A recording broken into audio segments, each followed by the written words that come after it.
I will introduce Valentina first at 4 o'clock. Then Valentina will deliver the speech, okay?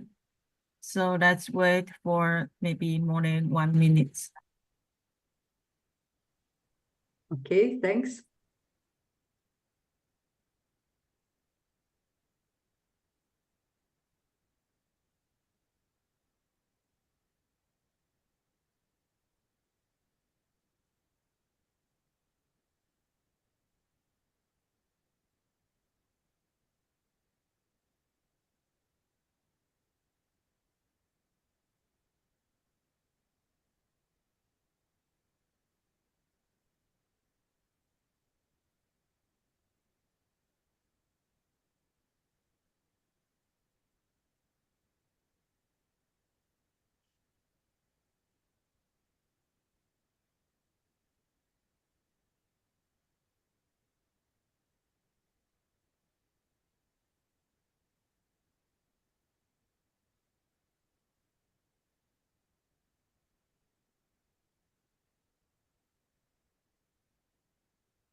Okay.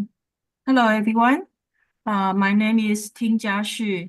Welcome to the webinar of Asia Pacific Society for Computers in Education. I'm the SIG chair of APSCE Computational Thinking in Education and the STEM Education SIG, okay? And today our speaker is Valentina. Professor Valentina is a professor from Vilnius University in Lithuania. And from June to August, I have been there to visit her, and she is very famous in computational thinking test named BERBRAS, because this is an international exam. It is aimed to promote informatics and computational thinking among school students at all ages. I think more than 30 countries employ BERBRAS challenge, including Taiwan. So many participants know Valentina before, and it's very great honor to invite Valentina to deliver this speech. The title is Computational Thinking and AI in Schools. What we can do better? I see she added a lot of new slides about AI, so let's look forward to her speech. Hello, Valentina. I will close Hello. I will close this slide, okay? And you can share your slide now. Yeah, hello. Good afternoon for you, and for me it is morning. So I'm really happy to do presentation for Taiwan audience. Not only Taiwan, international. Not only Taiwan. Yes, Yeah. yes, you are right. I wanted just to add, you are fast, that not only, but for all Asia Pacific society and good relations. So I'm really happy to meet you virtually, and you are welcome to my country. I'm sharing my slides. Yeah, just a moment. Sometimes it's a little delay. Do you see slides now? Yes. Yeah. So now it is established. So I will try to introduce about computational thinking and artificial intelligence for education, actually for schools, what we can do just by some thoughts, some reasoning.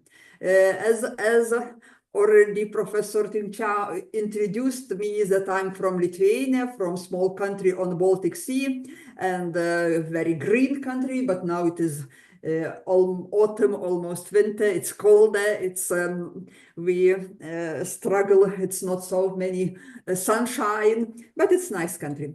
Okay, I am from Vilnius University, which was established in 1579. It's old university, and you see that there's a lot of old buildings in the around Vilnius University.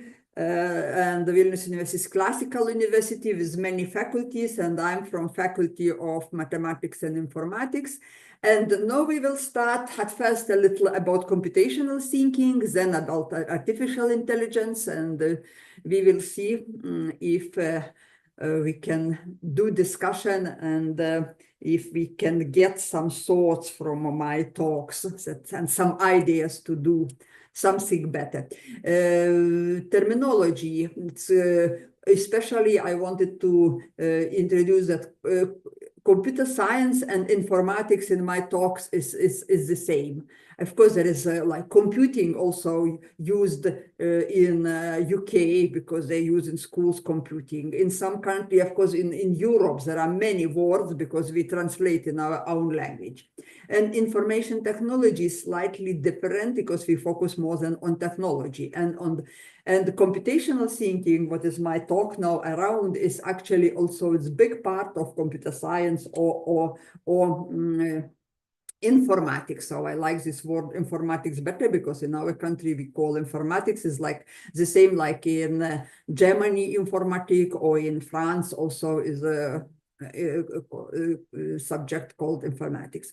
As you know, computational thinking started yearly before Wing. That's with Seymour Papert. There's this book, very famous book, Papert book, Mindstorms, that is really, it still there are many interesting and many nice ideas.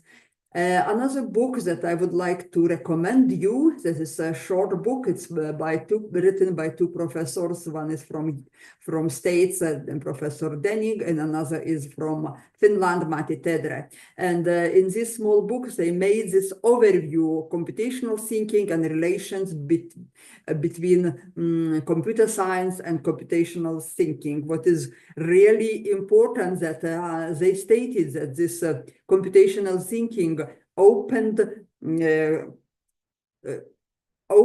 again focus on computer science. And if we think about computer science in education or informatics in education, so we need to think about three roots and about our society. It's not only that it's like half of decade or half of century, but it is informatics roots are from many centuries ago. And these three roots are information and data. The second root is algorithms and automation or programming. And the third one is technology. So when we're thinking about informatics education, we need to remember our history and to connect. Then it's to connect with our all human history. Then teaching informatics at schools becomes more important.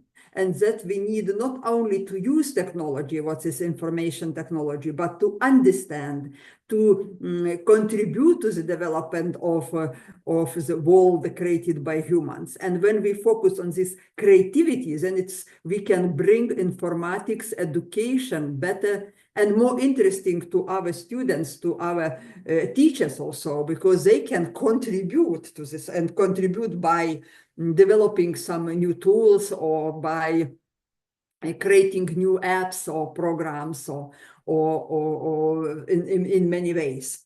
So that is computational thinking is about to create something new, to practice, to do, and to have these roots also to informatics in more deeper informatics. So that is computational thinking is so important, and it's many papers are written, as I know that from your area. From also there are many names that we read many papers and about how we can introduce computational thinking in upper secondary school, in primary school, in just in kindergartens also, and there are really many ideas.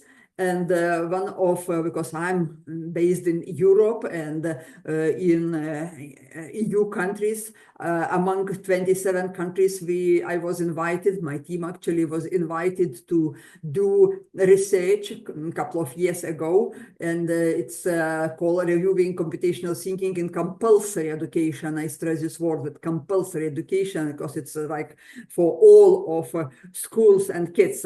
And so this is this report you can find easy, and you can read about the situation if you would like to go deeper what is computational thinking in EU countries, in 27 countries, and in some regions also. And so we cooperate a little also. There is some few connections to Singapore also, of course. And you can look in these reports that it's really some interesting ideas. And there are also some papers published from this report. So now, if we are talking about computational thinking, so we really need to talk about competencies. So skills or competencies, in my opinion, that skills is more practical and competencies in more broader sense, competencies and attitudes. So, and there are also many papers that focus on competencies, and in Europe, in European countries, especially now, with updating curricula, for example, in many countries, we're just updating curricula in Lithuania.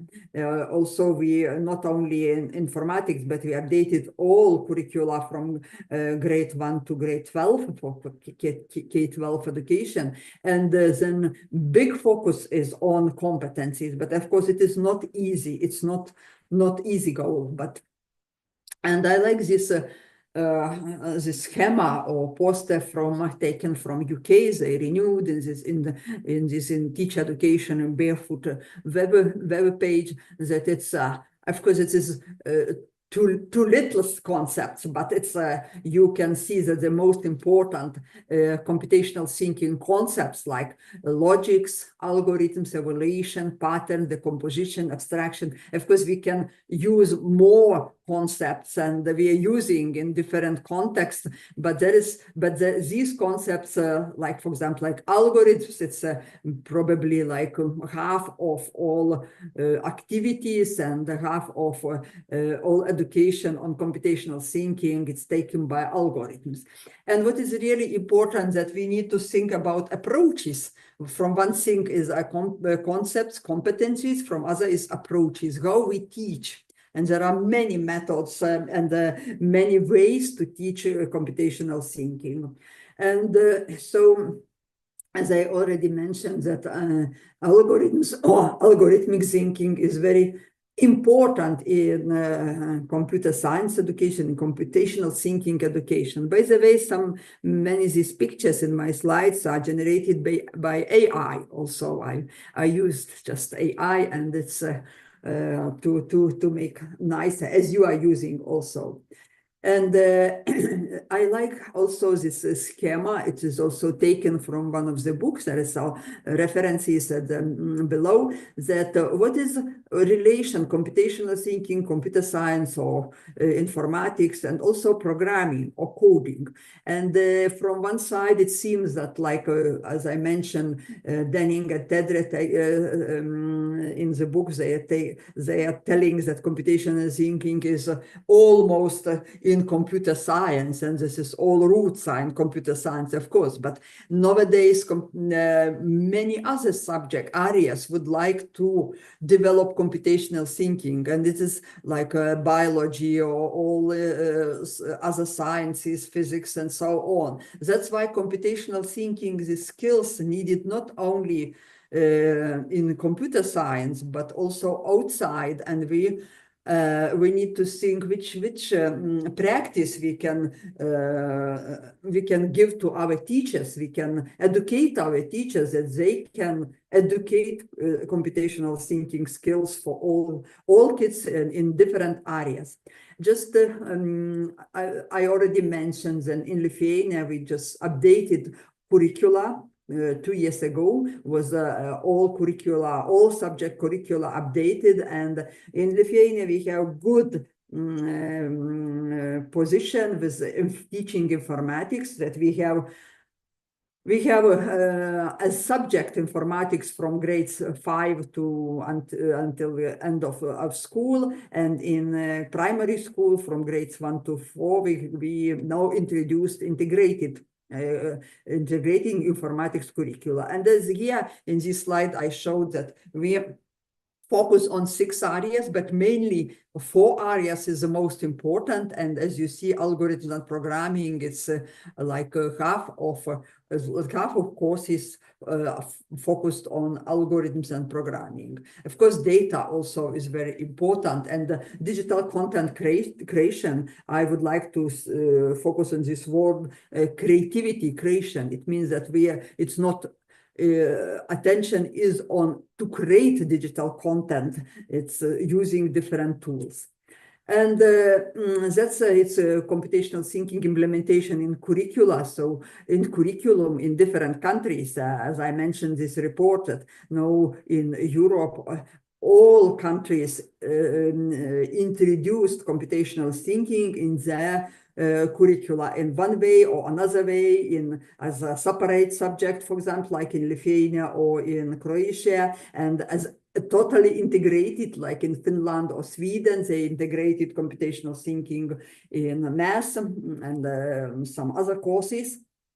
And there are also many ways to learn and to teach computational thinking. And one of, I think now it's more and more popular, especially among primary school students, is applied activities, just to introduce computational thinking with some games, some physical devices. And of course, here I would like to mention also Babras. I will spend a couple of minutes after introducing artificial intelligence, because I think nowadays we all wanted to hear more and more how we can teach about artificial intelligence with AI and in many ways. And especially teachers, I know that teachers needed, and we need to know how to educate teachers. Yesterday, for example, I had a conference and we had big discussions with companies, and in Lithuania we have several companies that focus also on developing some content with AI and to help schools, to help teachers to use in the more effective and better way. So in my talk, I wanted to pay attention on some ideas. Of course, now what we need to do is that we can teach better. And so AI is not something that started like a year ago. No, we have also history, and AI started almost, let's say, 100 years, or maybe earlier, with some people always thinking how to use this devices, machines to enhance their mind. But actually, it started, if we think about this schema, I took from German, one of them German book from Springer, and it's I'm sorry, this is in Germany, but in German language, but it doesn't matter. I think you can understand that. You see that it is actually in the middle of 20th centuries when it's also here is names like Papert. Also, Papert worked actually with the start artificial intelligence, with worked with a psychologist like Piaget and some others, just how to do generative algorithms, how to make like languages, programming languages like Prolog or some others. There was many trials, and it's really came with fuzzy logic and with the connection with probability statistics. So this is big background. But when we in 21st centuries, when we this neural network, when machine learning and especially deep learning started to be more effective, then we got this artificial intelligent tools that we can use, and we can think how we can teach with them, and how we can improve our teaching and learning in schools, what is really important. So this is connection AI, machine learning, deep learning, but it is not easy to. I talked with many teachers of upper secondary school, by the way, in Lithuania for the two last upper secondary grades, it's 11 and 12. If students choose, because there is optional subjects, you need to choose 6 subjects, and if students choose computer science, informatics as we call, so that they have 4 hours per week. It means quite a lot. And then artificial AI is a very important topic, and how to teach. And it's, for example, like to understand machine learning. There are some ways how to teach, some practice, also some tools with deep learning on. Students need to know quite a lot statistics models or probabilities. So there is a lot of challenges for teachers who are teaching AI in this upper secondary schools. And what is the distinct features of AI? So with OpenAI, the company who created this chat GPT, the company is approximately 40 years old. And when we are thinking about 40 years, it means that this model it's based on one generation actually. And these chatbots that trained is about on natural languages, about 100 languages. And it's from one side, yes, it is exciting when we can talk with like 100 languages, but still in our world, we have 7,000 different languages, dialects, and so on. So that we, as scientists, we need to see these limitations that, for example, like ChatGPT has. And we need to talk with students about this, like how to improve, how to make better. And 90% of online high education materials come from European Union and North America. It means that's more Western culture based. So of course, this is for one side is really, it's amazing, but from other side we need to think how to improve these tools. And of course, this ChatGPT trained on the 10 trillion words. It's really a trillion. It's not easy for human mind just to understand how big number it is. That is really big number. So from one side. And when we are talking about impact of AI on learning and teaching, so we need to raise many questions and many discussions. For example, that I told that yesterday we had this conference on with policymakers and with teachers, and almost the first question is what about how we evaluate, how we assess, how we need to change exams, or what we can do, and in schools and also in higher education, also how we can manage with this, and what content in curricula appropriate for digital students and for digital age. For me, it is very important is what content we provide, because it's in now you can find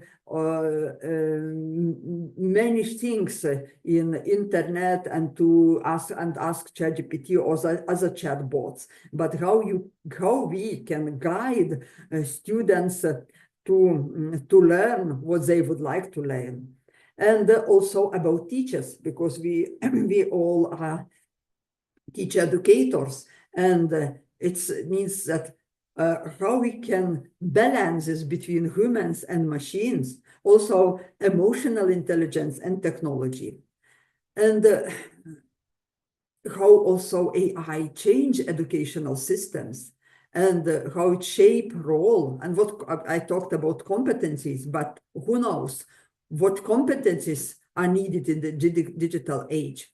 So that is a question that we need to think, and the cognitive and social emotional abilities to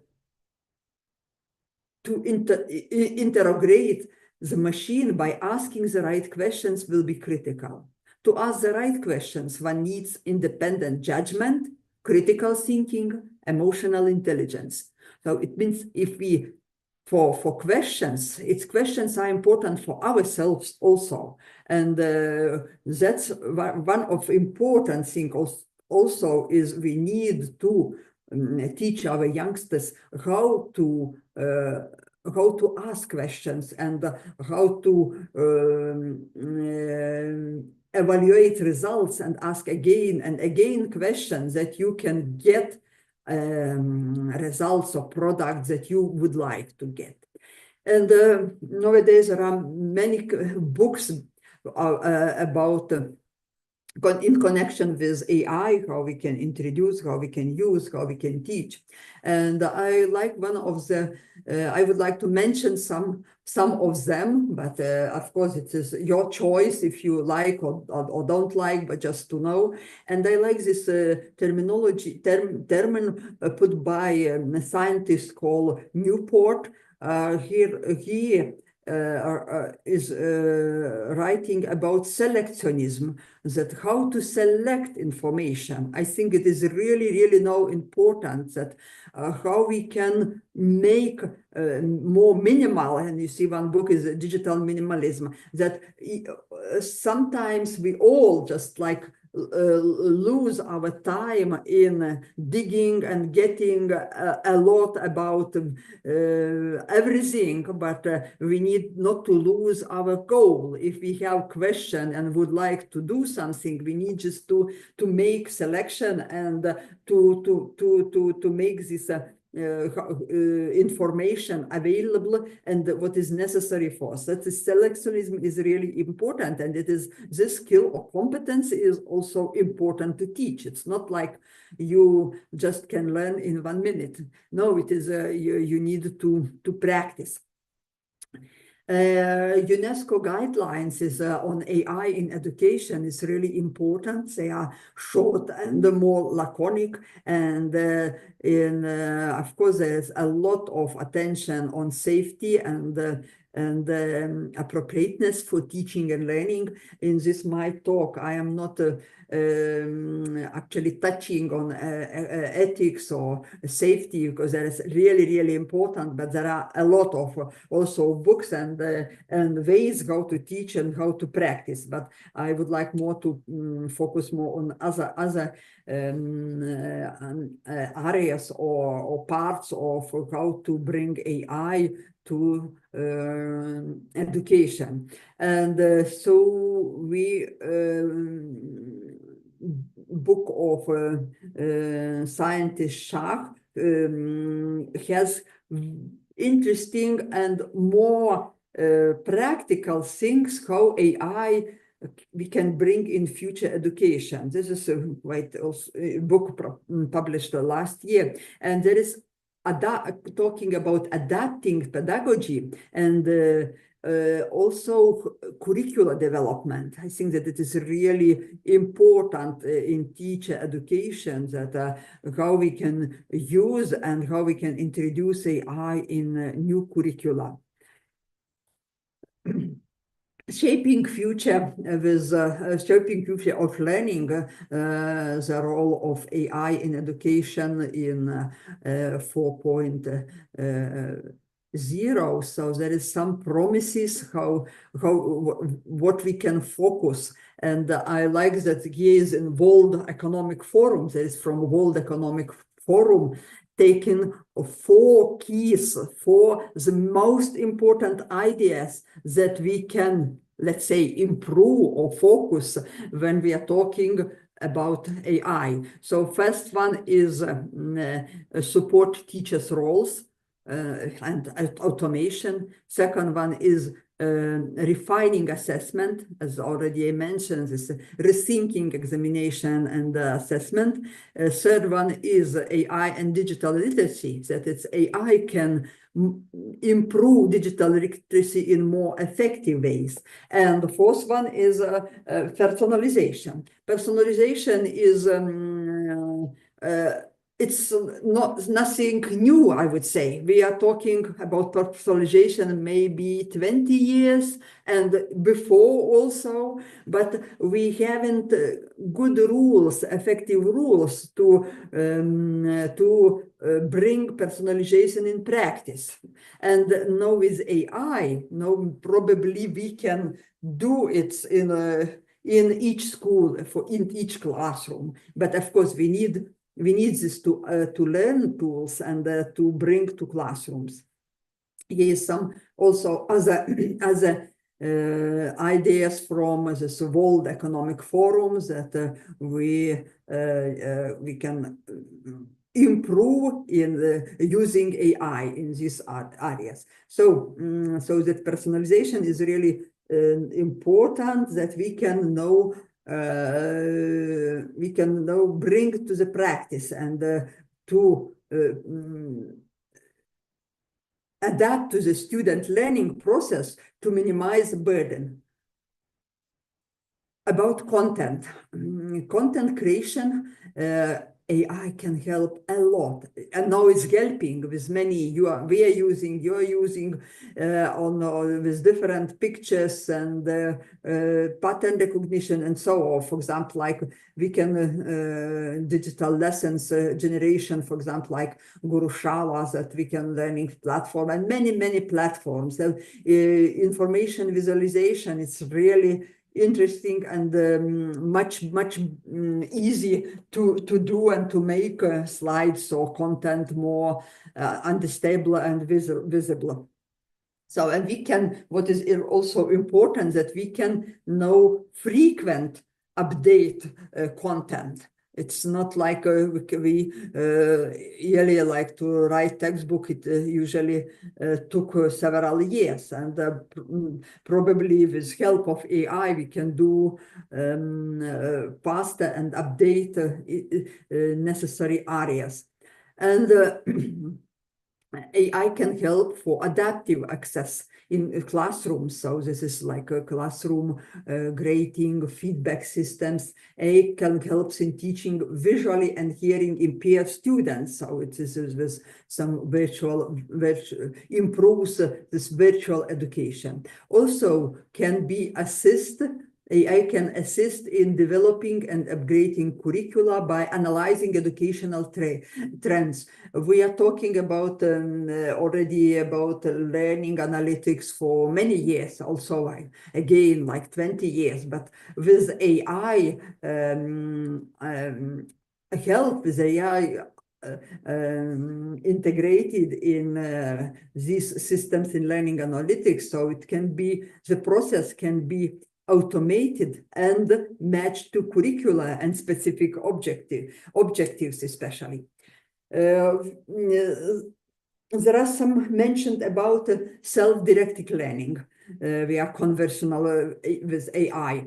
So that self-directed learning is really, really important, and that it's also connected with personalized learning. But it's really how to motivate students that they can make own framework, own road path, and they can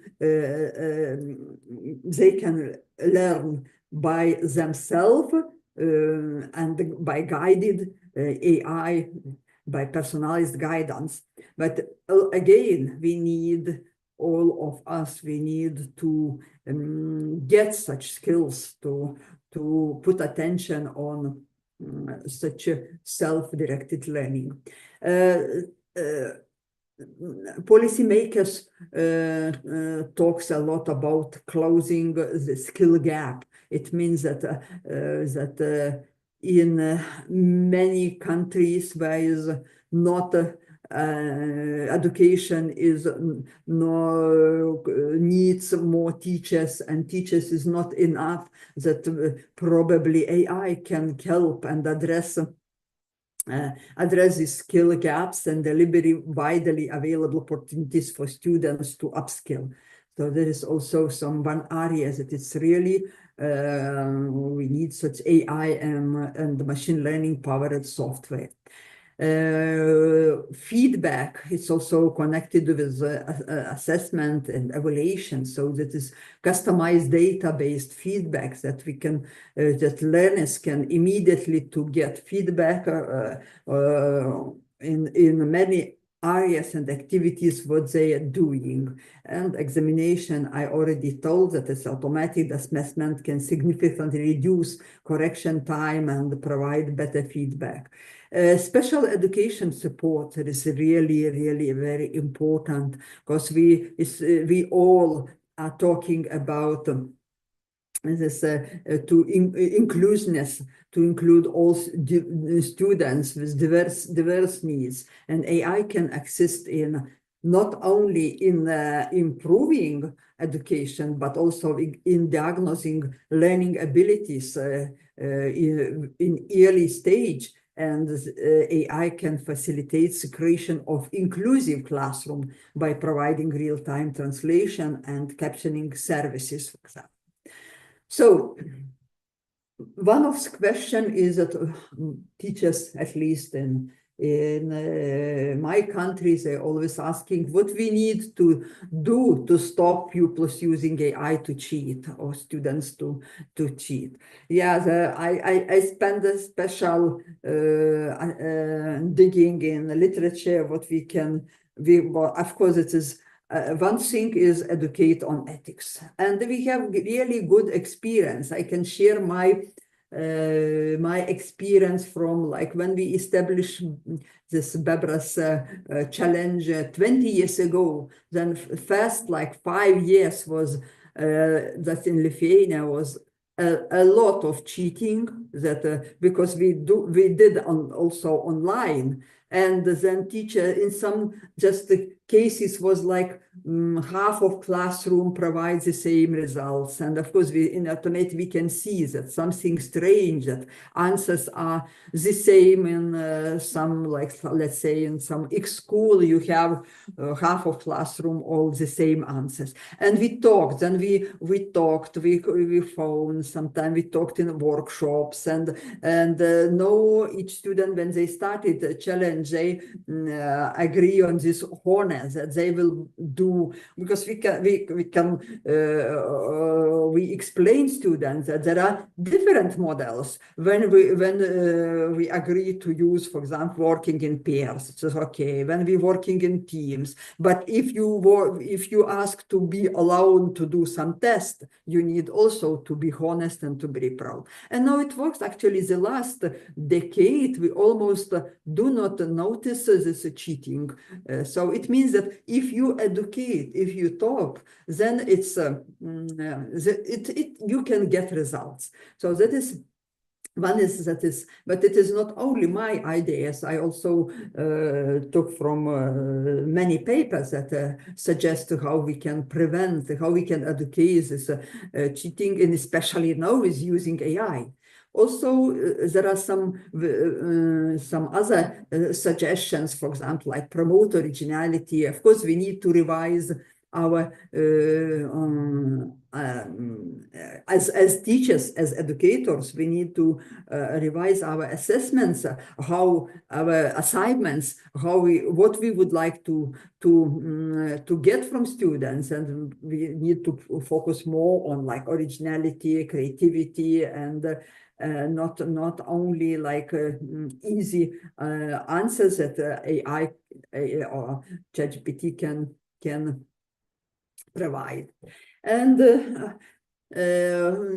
I wanted to share that now I'm almost finishing to read Noah Harari book Nexus. Probably you, if you haven't read, just please read. It's really interesting. It's like bestseller, but with many facts behind. And if it's really amazing that I think that a big team was working for Harari to publish this book, because of course his main ideas is like really interesting to have a lot of thoughts about AI and human history and education and all other things. But there are a lot, an enormously big list of references that you can actually go and check and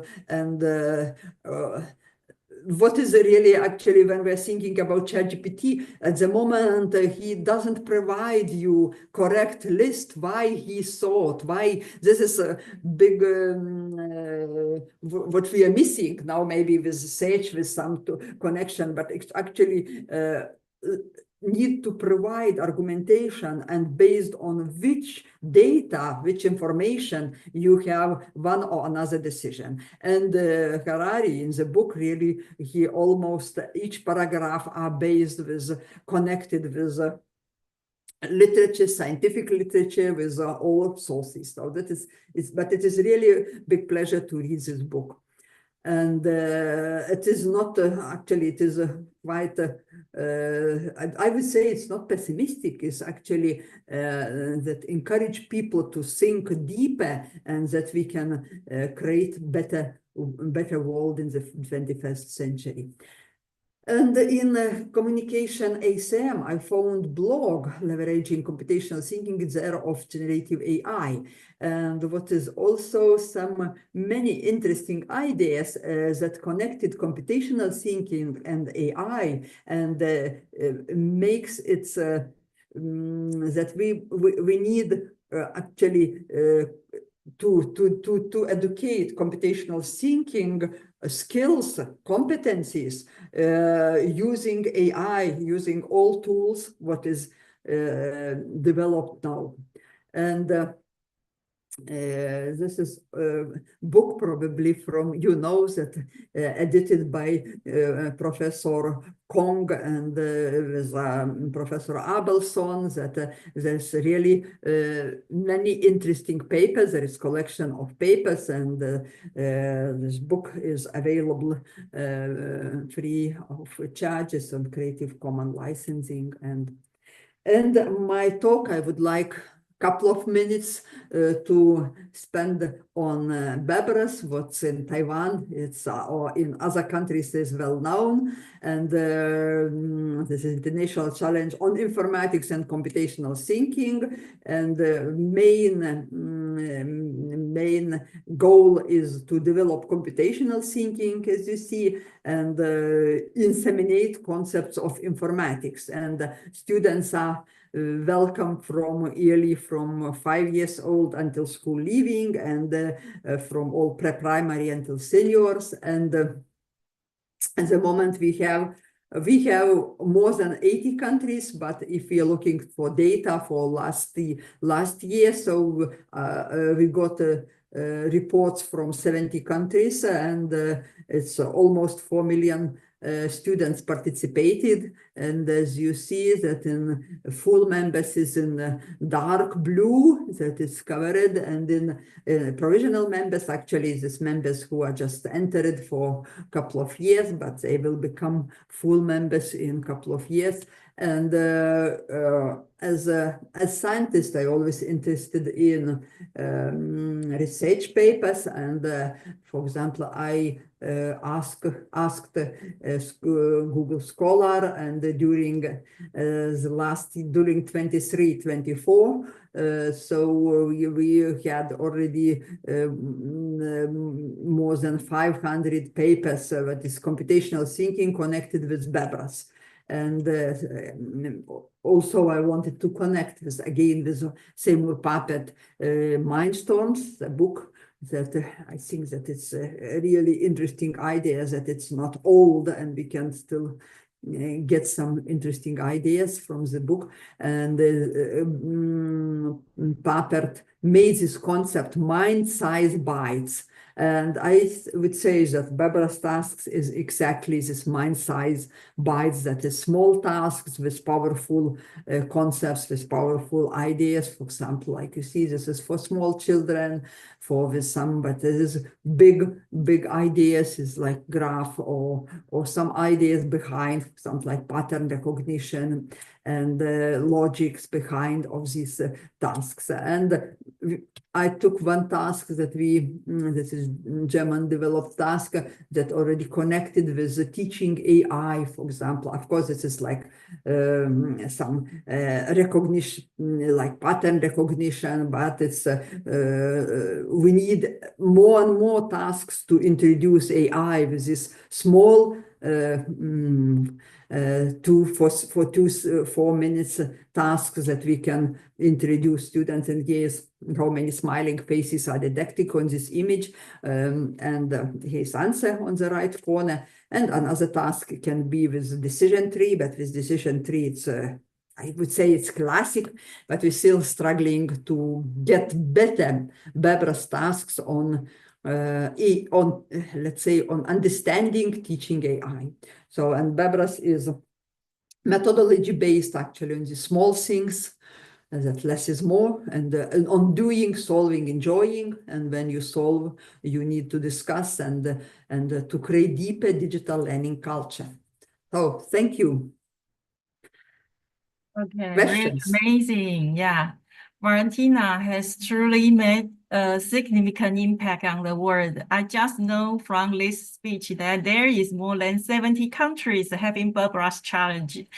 Yes, actually it's 82. Valentina, so I'm very delighted to hear her familiar voice during this webinar. I forgot to mention that she is also the editor of the journal named Informatics in Education. And we have a special issue on AI literacy in that journal. You are welcome to submit your research to Informatics in Education. In Taiwan, yes, next year, and you are guest editor on, and it focuses on teaching AI, actually. Yeah. And in Taiwan, Valentina is called Bebras grandma. So she is very famous in Taiwan. And any question? Any participant has any question to ask Valentina? I think I can ask one small question. How do you think about AI thinking? Because we talk about computational thinking many years, and now we add AI in computational thinking. Do you think is there any difference or Yeah, good question. Very good question. I was thinking also and trying to, always digging in data information and trying to find what is the place of AI. Actually, from one side, as I told, AI is it's already also coming from middle of 20th century. It is in computer science. It means that it is roots are in computer science. But technology is so growing that we can use many apps, many applications.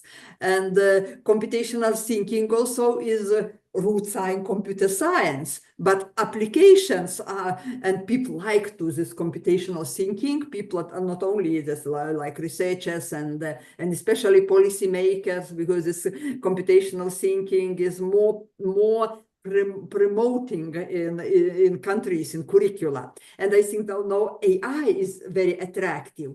How we can, from one side, we use AI. Everybody use AI.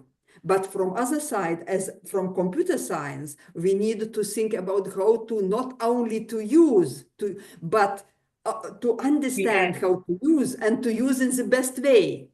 Mm-hmm. So this is to, when we are talking about understanding something, then we are going deeper, and it means that we can put AI in computational thinking, or again can be like overlapping some part out of computational thinking or inside, but we need some more argumentations. Mm-hmm. We have an international conference of computational thinking and STEM education next June in Hong Kong. Yeah, so maybe some participants can join us to discuss more in the conference. Yes, and Bebras is in Hong Kong, successful starting to do, so I'm also happy. Yeah, and Dr. Lui, are you here? I see you online. Professor Chicken Lui, are you here? He is our advisory chair in our SIG. Hello, Dr. Lui. So, hello, Valentina. Thank you for this talk. I think we're going this position on the need for computational education and on the use of AI in schools. So you cover many issues comprehensively, sorry, I didn't talk very much. So, still thinking about that relationship between CT and AI in schools. So just that you need some kind of CT before you can actually teach AI literacy, especially aspects that relate to the technical aspects of AI literacy. So just you discuss some of this, thinking whether you can allocate some CT literacy for students to understand something of CT before they can grasp the intricacies of how AI works. So we learn more on the overlap between the two. And I saw some people's questions that try to also assess AI. I guess, as you said, it's kind of hard now. It's kind of hard. AI is slightly more complex. So a bit more.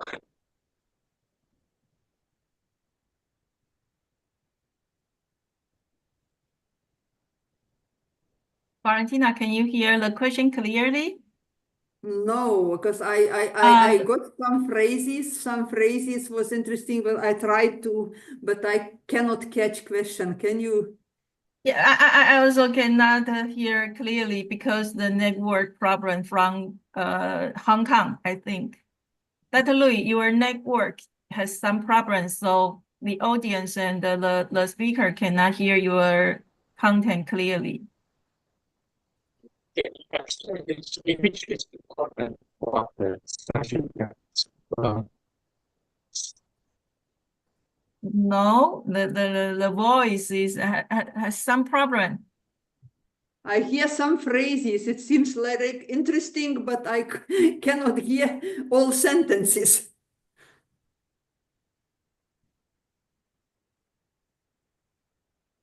Okay, and there are two questions from the chatting room and the Q&A. Do you see? Can you read that, Valentina?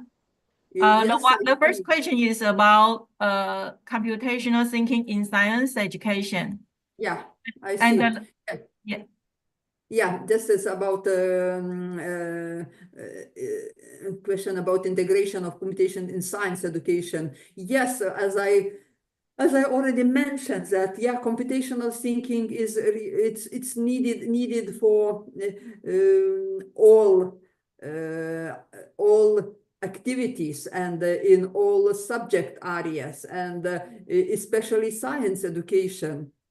And because we actually computational thinking focus on problem solving. if we start to originally problems, so how to solve problems and how to solve problems to connect to automation. Automation, what is automation? Is to use robot or programming or some tools that to make us easy to solve problem. And in science education, also we need, because there is specific problems.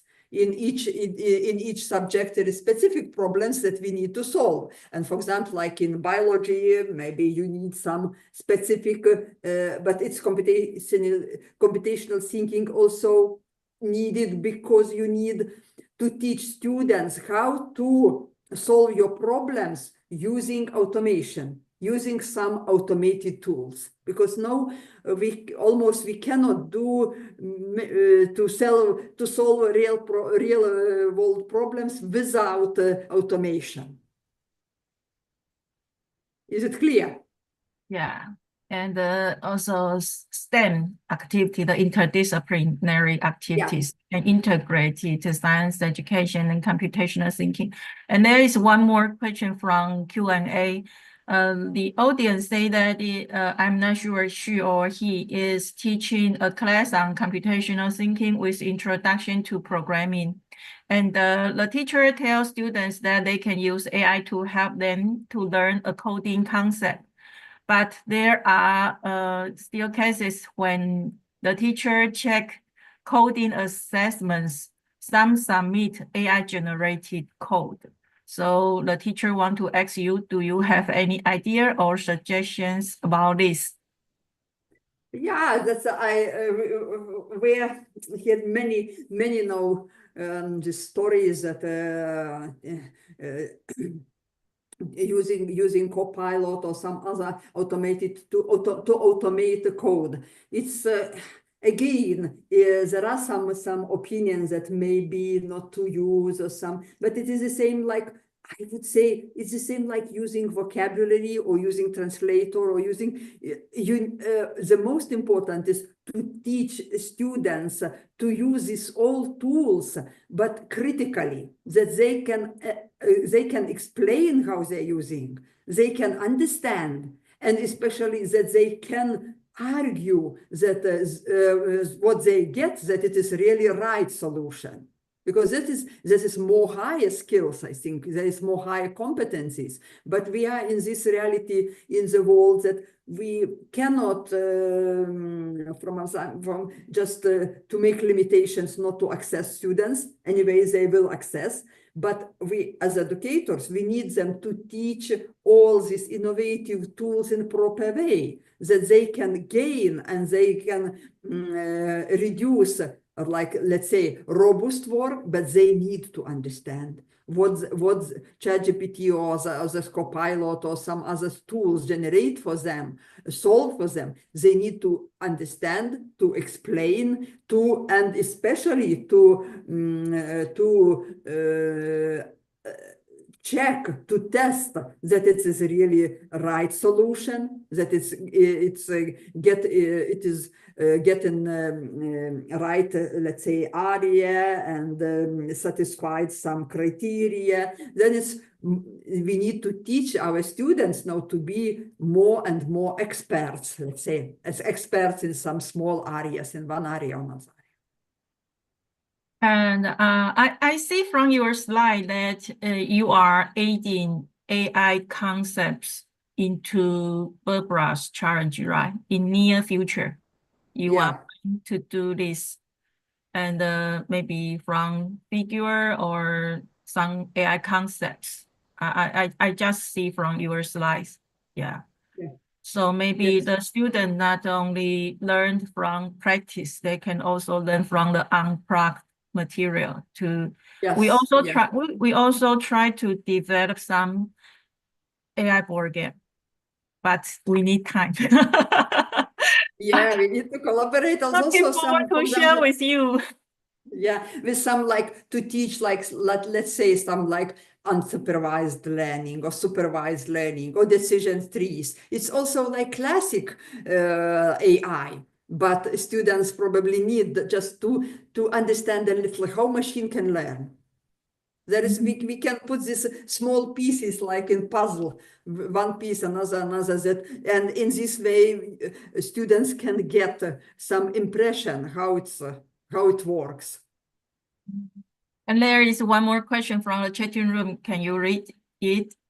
The final one. Yeah, final. Bimlesh, yeah. Hello. Any Bimlesh. thoughts or Suggestions or work you have come across on how AI can be used in ensuring equities for students with varying access to technology at home, will be widening the digital divide. There are many underserved communities that don't have access to technologies. Yes, that is really a big question, and it was also, I touched a little in my slides that to improve this gap. But I was thinking maybe more gaps that you have already some access to technologies, but still you need some skills, you need competencies and AI can help. But here, as I understand, here is also that do not have, if they do not have technology at home. So I think that technologies, these devices are mobile phones now, it's in all, you can, in many countries, they're accessible, but we need to, as scientists and engineers, we need to think that to put this content and apps and so that it can be used in education in proper way. And Yes. of course, to make this to reduce gap and to equity is really, really, really important. Okay, thank you. Thank you very much. And because of time, we only have 1 to 2 minutes left. So I think if you have time, please give us your feedback from the internet. Okay, so please, all the participants, you can scan the QR code to give us your feedback. We need to see the slide, the final slide. They can give us some feedback. Here. You need my last slide, yeah? Yes, your last slide. Okay, just I just finish. And okay. Thank you one more time. Maybe next month we can have an online meeting to discuss about the Bebras game. Yeah, we have 12 scenario, and I can show you maybe one scenario we have done. There is a scenario about Bebras game. Next month, maybe if you have time or later is also fine to me. Okay, so now this is last slide. Yeah. Yes, there are QR code there. So please, all the audience, you have time, please scan this QR code to give us your feedback. And thank you very much to participate this webinar. And we hope that we can meet you maybe next week in ICCE or next June in the International Conference of Computational Thinking and STEM Education, or I can meet Valentina in May, maybe in Korea or somewhere. Yeah. We will have Bebras Symposium International in Korea in Seoul in May. Yes, and maybe before that, I will discuss about the Bebras game with you first. Yeah. Maybe okay. We can make an appointment later. Thank you. Okay. Thank you very much. It's time's up because now it's 5 o'clock. So thank you, Valentina, again. See you. Bye-bye. And bye-bye, all the participants. Bye-bye.